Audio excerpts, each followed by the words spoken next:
But firstly, let me thank all of the shadow rapporteurs and my other colleagues in the Fisheries Committee for their help and cooperation throughout my work on the CMO report.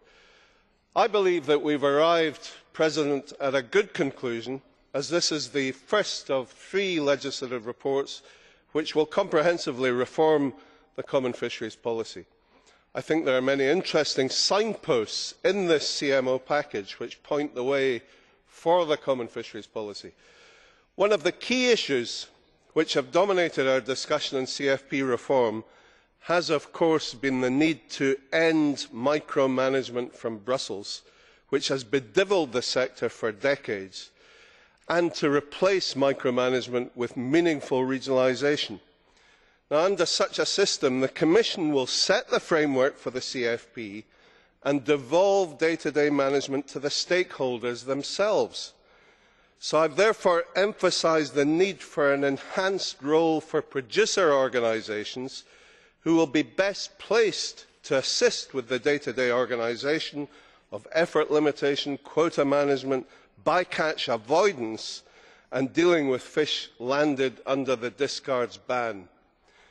Given this enhanced role, I have also said that the criteria for setting up a PO should be clearly defined regarding minimum numbers of participants, and I have suggested where transnational POs and associations of POs can provide useful partnerships to ensure a level playing field in respect of common and binding rules. The report also makes several suggestions on labelling, including the need for clear information for consumers on origin, method and data production.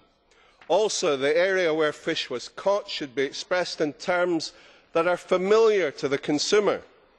I have also suggested that the date of landing should be mandatory and the date of catch voluntary. In addition, an innovation which won general support in committee is the voluntary use of an EU eco-label.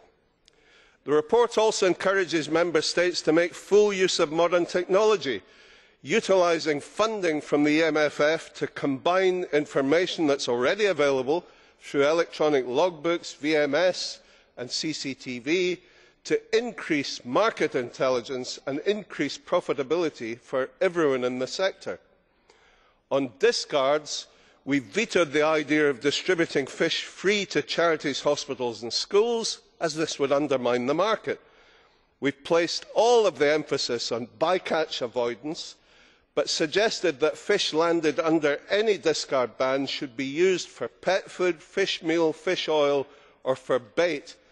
Mature commercial species landed under the discard ban should be sold in the normal way, with PO members receiving some small reimbursement to cover their costs for such landings and the remainder going to a conservation fund.